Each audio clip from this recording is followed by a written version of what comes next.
السلام علیکم، وامبی صاحب کے ساتھ سوال و جواب کی نشست کو لے کر حاضر خدمت ہیں۔ اس پلیٹ فارم سے آپ دیکھتے رہتے ہوں گے، ہم سب سے ہم نے ہزاروں کی تعداد میں مختلف موضوعات پہ گفتگو کی، بڑے سنجیدہ نوعیت کے علمی، فکری، تاریخی، فلسفیانہ نوعیت کے مباحث زیر بحث آتے ہیں۔ ان کی دینی فکر، اس پر لوگوں کے اشکالات، تنقیدات، ابہامات، توضیحات، ان کو بھی ہم سب سے ہم طلب کرتے ہیں۔ ہم سب آج ذرا میرا موڈ نہیں ہو رہا کسی سنجیدہ موضوع پہ گفتگو کرنے کا، تو خواہش ہے کچھ ہلکی پھلکی آپ سے بات چیت کی جائے۔ امید ہے ہمیشہ کی طرح آپ کوآپریٹ کریں گے اور جواب دیں گے۔ تو سوال میں وہ پوچھنا چاہتا ہوں جو مختلف مواقعوں پہ سننے والوں کے اذہان میں آتے ہیں، ہمیں کمنٹ سیکشن میں بھی دیکھنے کو ملتے ہیں، لوگ ہم سے ملتے ہیں تو پوچھتے بھی ہیں، خود ہمارے ذہن میں بھی بس کیوریوسٹیز ہوتی ہیں۔ تو اب چونکہ آپ لائیو جا رہا ہے، پھنس چکے ہیں تو جواب تو دینا پڑے گا، تو میں پوچھ لیتا ہوں۔ یہ بتائیے گا کہ جب کوئی سوال آپ سے پوچھا جاتا ہے، کوئی کسی پروگرام میں یا کسی لائیو ڈسکشن میں یا کسی مجمع میں، تو آپ کے دماغ میں پروسیس کیا ہوتا ہے جواب دینے کا؟ یعنی جیسے سوال آدمی پوچھ رہا ہوتا ہے، آپ سوچنا شروع کر دیتے ہیں، یار میں نے اس کا پہلے کیا جواب دیا تھا، یہ سوال اٹھ کہاں سے رہا ہے؟ کیونکہ ہم نے دیکھا ہے کہ جب بھی آپ جواب دیتے ہیں، چاہے پہلے دیتے ہوں یا رائے میں تبدیلی کے بعد دیتے ہوں، وہ بڑا اسٹرکچر ہوتا ہے، بڑا کمپوز ہوتا ہے، بڑا منطقی ربط ہوتا ہے اس میں۔ تو دماغ کے اندر پروسیس کیا چل رہا ہوتا ہے؟ یعنی ایک منٹ کے اندر کیسے وہ کیا چیز ہے جو دیکھتا ہے کہ آپ یہ دیکھتے ہیں کہ جی مطلب میری فکر کے اصولوں میں یہ کہاں بیٹھ رہا ہے؟ تو میں تھوڑا سا کچھ جاننا چاہتا ہوں کہ سوال سننے کے بعد آپ کے داخل میں کیا ہو رہا ہوتا ہے جس سے جواب کا ظہور ہوتا ہے؟ میں تو یہی آج تک سمجھتا تھا کہ میں احساس ذمہ داری کے ساتھ گفتگو کرنے کے لیے یہاں آتا ہوں۔ آج معلوم ہوا کہ آپ موڈ کی بنیاد پر آتے ہیں۔ تو اگر آپ کا موڈ نہیں ہے تو میں بھی گزارش کر سکتا ہوں کہ میرا بھی موڈ نہیں ہے۔ میں ان سوالوں کا جواب دینے کا مکلف ہی کیوں ہوں؟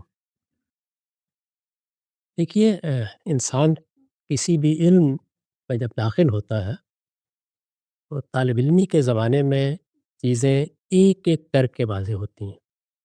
ہر انسان کے ساتھ ایسا ہی ہے۔ اللہ اپنی پیغمبری کے منصب پر جن لوگوں کو فائز کرتا ہے، ان کے بارے میں تو یہ کہا جا سکتا ہے کہ ان پر اللہ کا علم نازل ہو جاتا ہے۔ عام انسان، جس کو میں ہمیشہ ادا کرتا ہوں کہ صحیح و خطا کے مراحل سے گزر کر سیکھتا ہے، علم کی تنقیح ہوتی چلی جاتی ہے، اور ایسا بھی ہوتا ہے کہ بہت بڑی تعداد پہلے سے موجود علم کی عالم ہوتی ہے۔ زیادہ تر لوگ ایسے ہی، سائنس میں بھی اسی طرح ہے، جغرافیہ میں بھی اسی طرح سے ہے، تاریخ میں بھی اسی طرح سے ہے۔ اس میں اگر آپ کوئی سوال کرتے ہیں تو بنیادی کردار انسان کا حافظہ ادا کرتا ہے، یعنی اس نے کیا پڑھا تھا، کیا سمجھا تھا، اس کے سامنے اگر سائنس کے مقولات تھے تو وہ کیا کیا تھے۔ وہ زندگی کے مختلف مراحل میں ان کو دہراتا رہتا ہے۔ دہراتا رہتا کا مطلب کیا ہے؟ یعنی کبھی ان کو بیان کرنے کے لیے دہراتا ہے، کبھی پڑھانے کے لیے دہراتا ہے۔ مجھے یاد ہے کہ جس زمانے میں ہم باقاعدہ تدریس کرتے تھے، پڑھاتے تھے، تو بعض ایسی کتابیں جو عام طور پہ درسوں میں پڑھائی جاتی ہیں وہ یاد ہو جاتی تھی، یعنی پوری پوری کتاب یاد ہے۔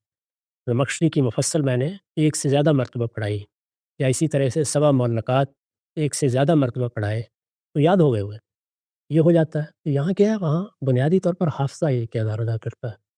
جس وقت کوئی چیز انسان کا فکر بنتی ہے، یعنی وہ کچھ چیزوں کو دریافت کرتا ہے، خود متعین کرتا ہے، تو اس میں اب حافظے سے آگے انسان کی جو فکری استعداد ہے وہ اخذ نتائج کا کام کرتی ہے۔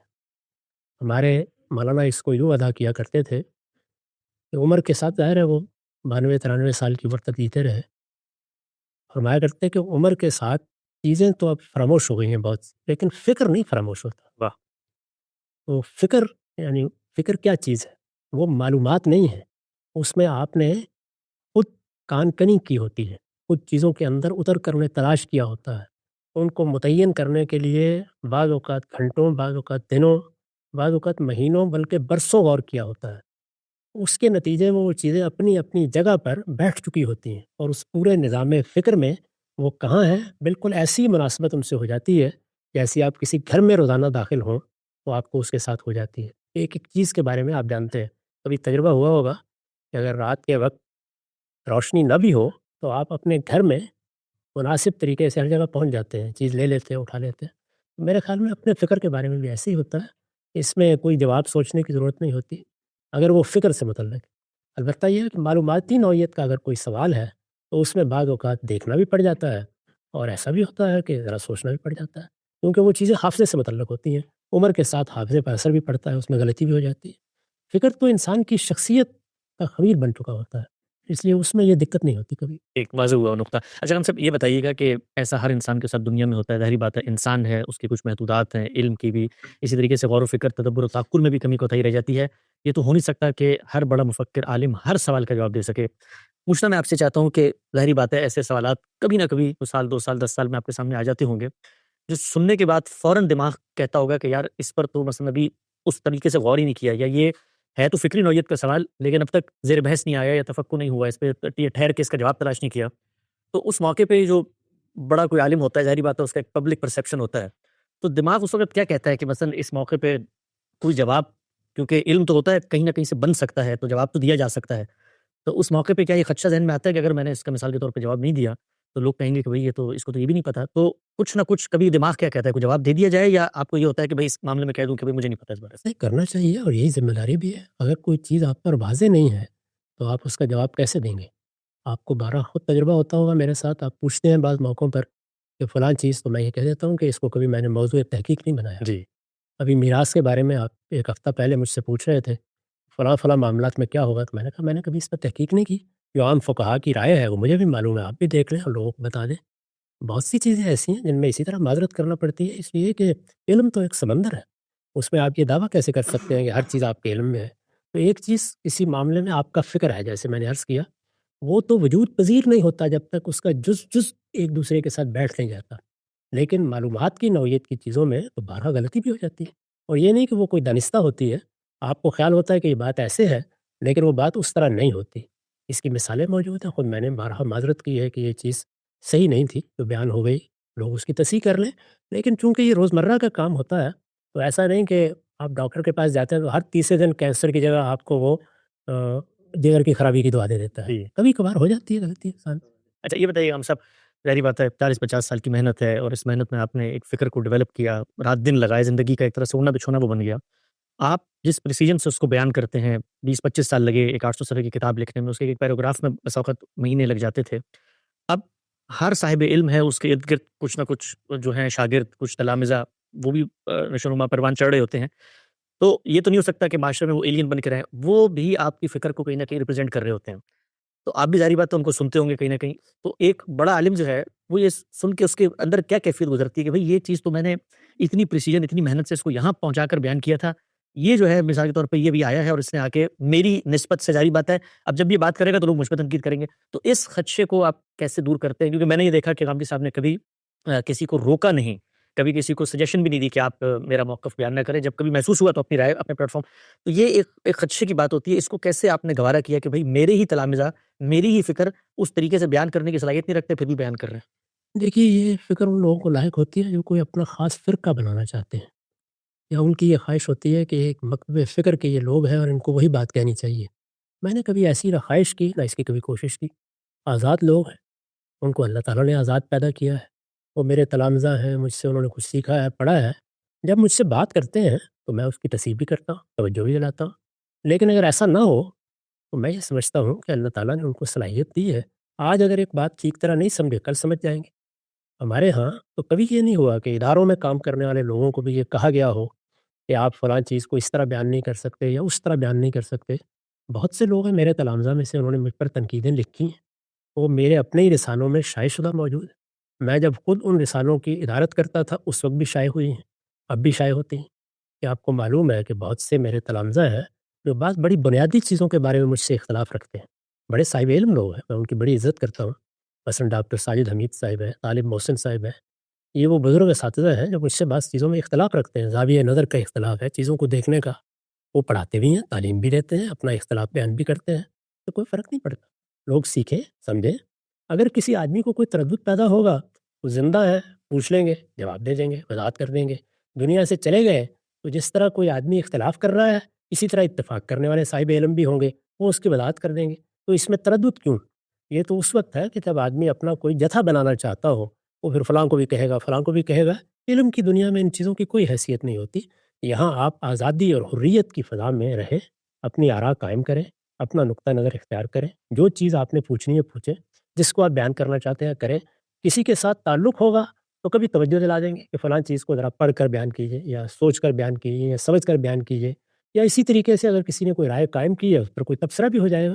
لیکن یہ کہ میرے ہاں اس طرح کا کوئی تردد میرے باطن میں نہیں ہوتا، وہ ظاہر میں بھی کبھی نہیں ہوتا۔ یہ دیکھیے برسوں سے، کوئی میرا خیال ہے 15 سال ہو گئے اب میں پبلک لائف میں ہوں، اس میں نے برسوں لائیو پروگرام کیے ہیں، جیسے اب بیٹھا ہوا ہوں۔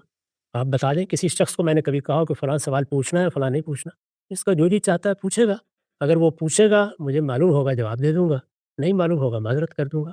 تو میرے نزدیک آدمی اگر اس مقام پر ہو تو پھر اس کو ان چیزوں سے کوئی دلچسپی نہیں ہوتی۔ تو بالکل واضح ہو گیا، یہ بات حقیقت ہے۔ 2014 سے میں غام صاحب کے ساتھ براہ راست گفتگو کر رہا ہوں، آج 10 11 12 سال ہونے کو ہیں، لیکن کبھی کسی موضوع پر ہم نے ان سے نہیں پوچھا، اور نہ پوچھنے کی وجہ بھی ہے کہ جب ہم ان سے پوچھیں گے تو ظاہری بات ہے یہ اس پر کوئی سوال، کوئی تردد، کسی اضطراب کا اگر اظہار بھی ہوگا تو ہمیں لگتا ہے کہ اس سے ہماری آزادی یا پوچھنے والے کی آزادی مجروح ہوگی۔ تو یہ ماحول بھی غامدی صاحب نے مہیا کیا ہے کہ بغیر کسی قدغن کے، بغیر کسی جبر کے، جو چاہتے ہو پوچھنا چاہتے ہو پوچھو۔ اچھا ہم سب، ہر انسان ہے، ظاہری بات ہے، احساسات کا مجموعہ ہے، خون کرے پیک کرے محسوس ہے، تو وہ ہر چیز سے اثر لیتا ہے، یہ تو ہو نہیں سکتا وہ اثر نہ لے۔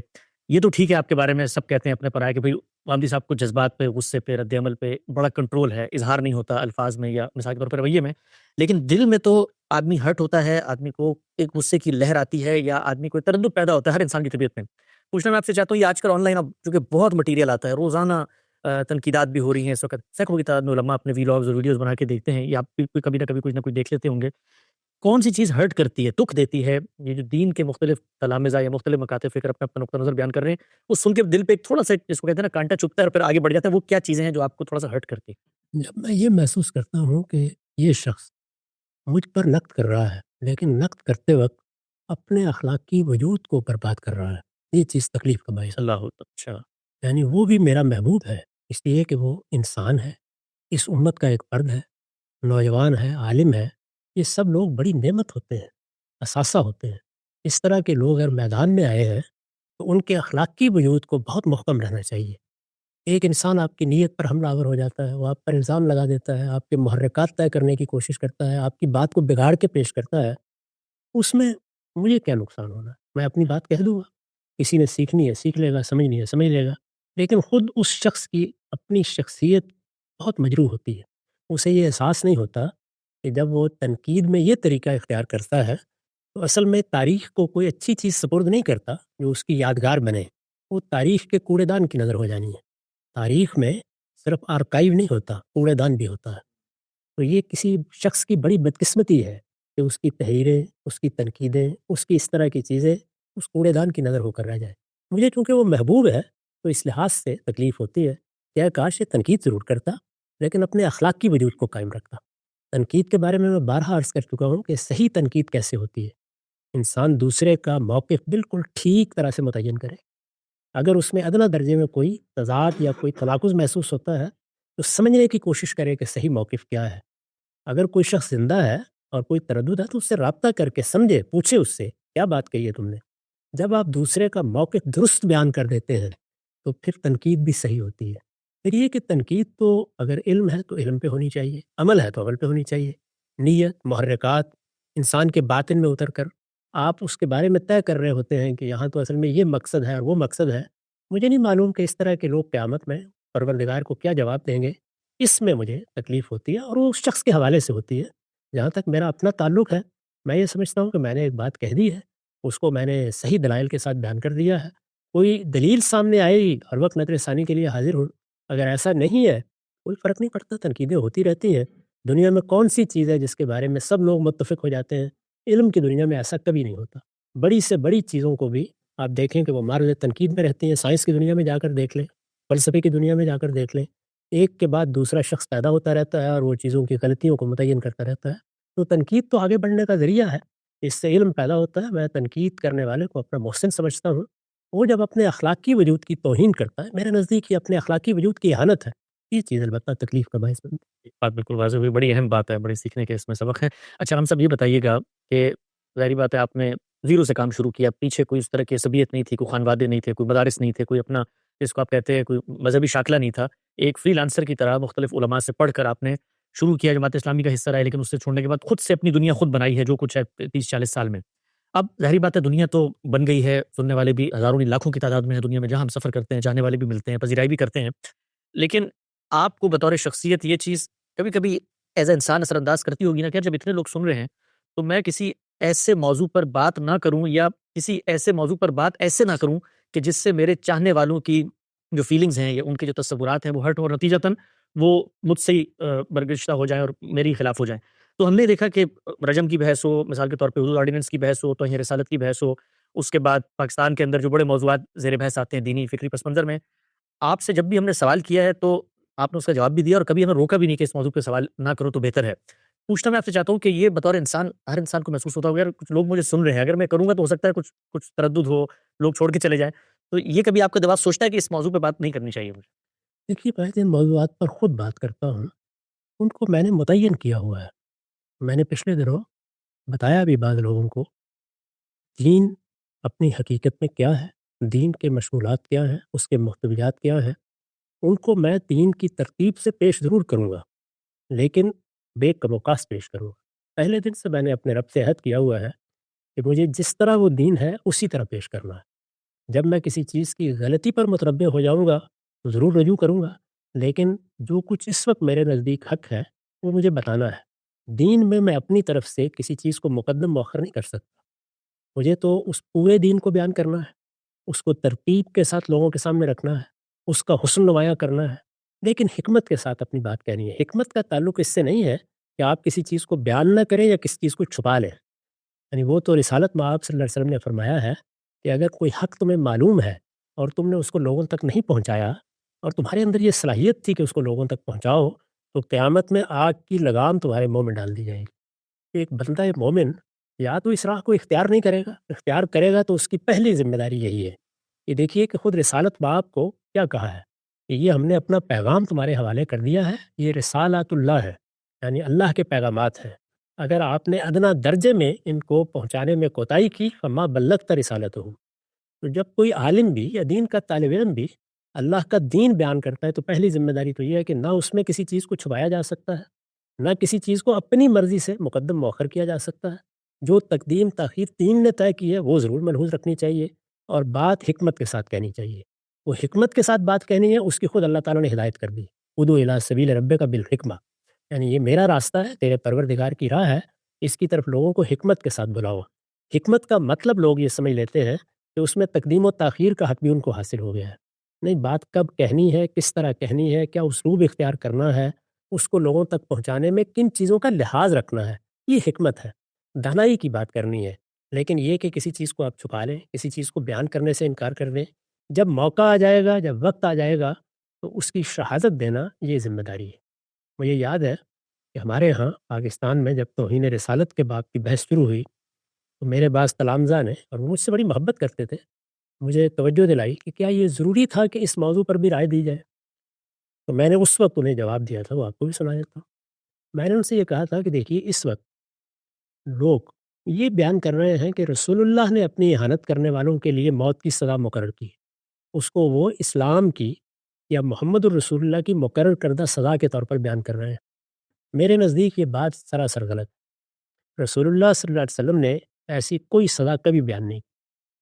جب یہ حقیقت ہے اور لوگ ایک بات اللہ کے پیغمبر کی طرف غلط منسوب کر رہے ہیں، میں اس پر خاموش رہوں تو قیامت میں اگر اللہ کے پیغمبر نے مجھ سے پوچھا کہ جب میری نسبت سے غلط بات بیان کی جا رہی تھی تم اس وقت کہاں تھے، تو میں کیا جواب دوں گا؟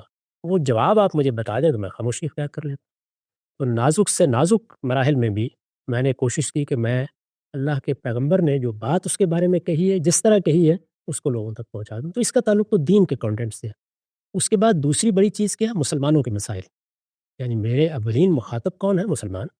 مسلمانوں کے مسائل، قرآن مجید کو دیکھیے نا، وہ دعوت کی کتاب ہے، اللہ اس میں اپنا کلام پیش کر رہا ہے، لیکن جو اس کے بعد دوسری بہت بڑی چیز زیر بحث ہے وہ بنی اسرائیل ہے، یعنی مسلمان قوم زیر بحث ہے جس کو اللہ تعالیٰ نے اپنا پیغام دیا۔ تو مسلمانوں کے بعد متعین مسائل ہیں، بعض رویے ہیں، انہوں نے بعض چیزوں کو اختیار کیا ہے، بعض چیزوں کو وہ چھوڑ رہے ہیں، ان کے بارے میں متنبع کرنا یہ ظاہر ہے کہ ہر دین کے عالم کی ذمہ داری ہے۔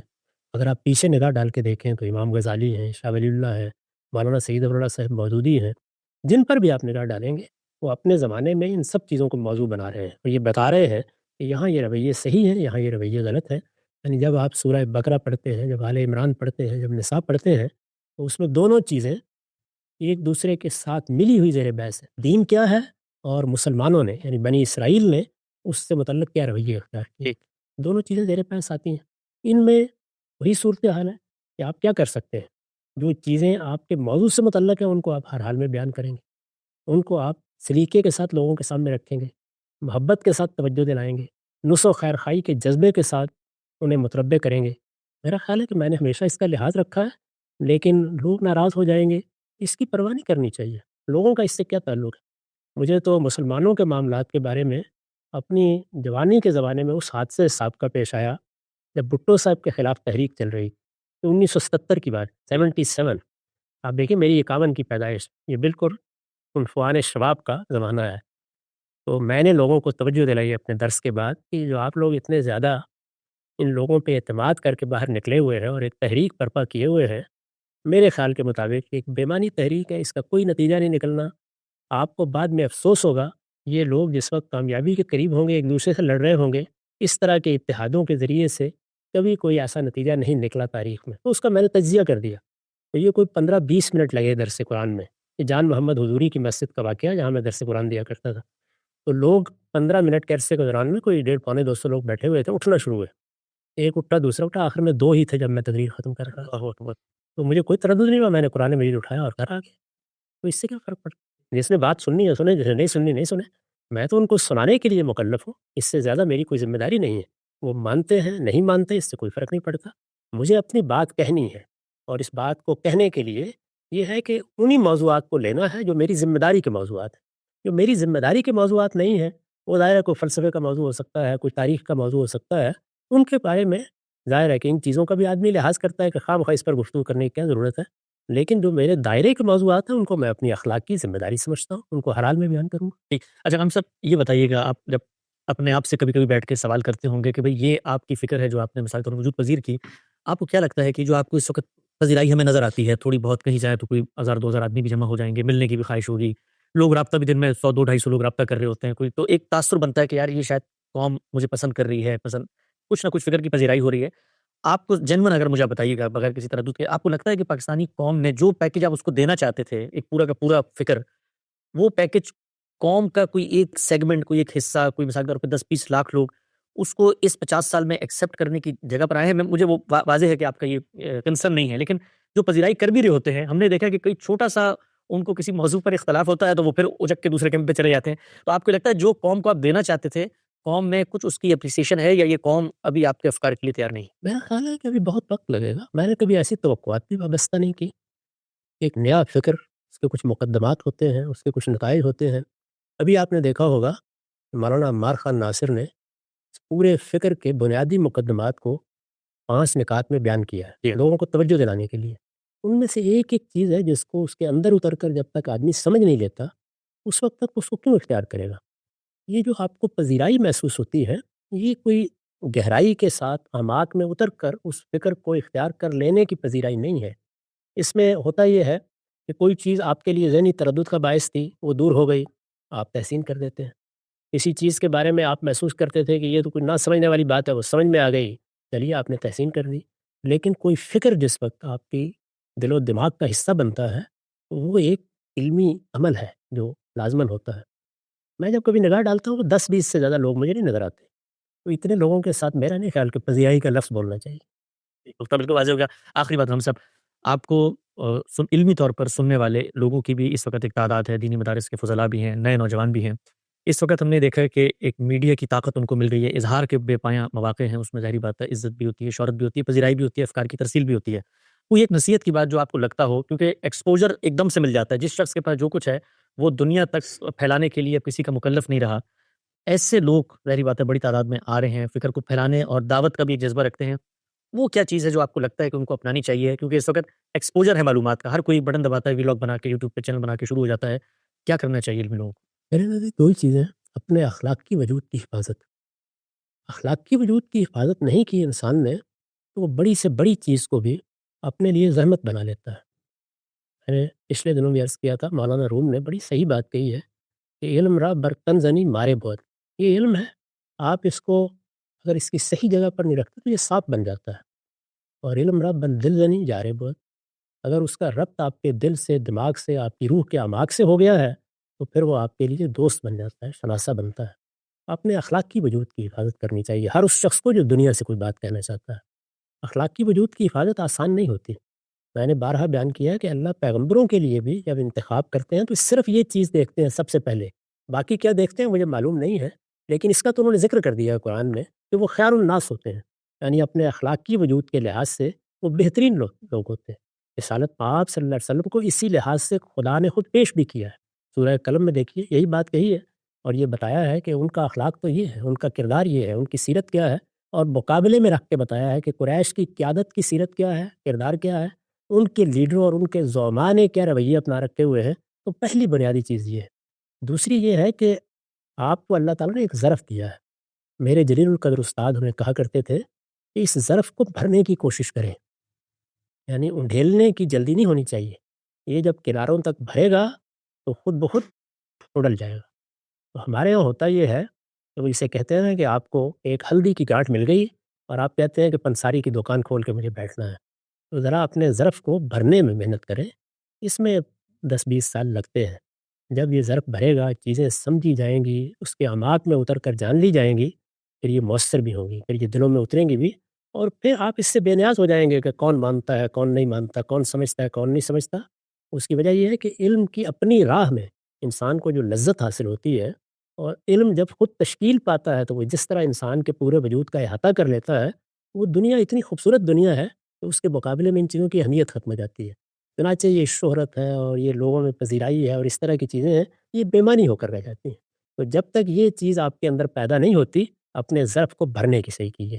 جتنا زیادہ علم پختہ ہوگا، جتنا زیادہ چیزوں کو آپ ان کے اندر اتر کر جانیں گے، اتنا ہی خود آپ کے وجود پر اس کا غیر معمولی اثر ہوگا اور لوگوں پر بھی اس کے اثرات۔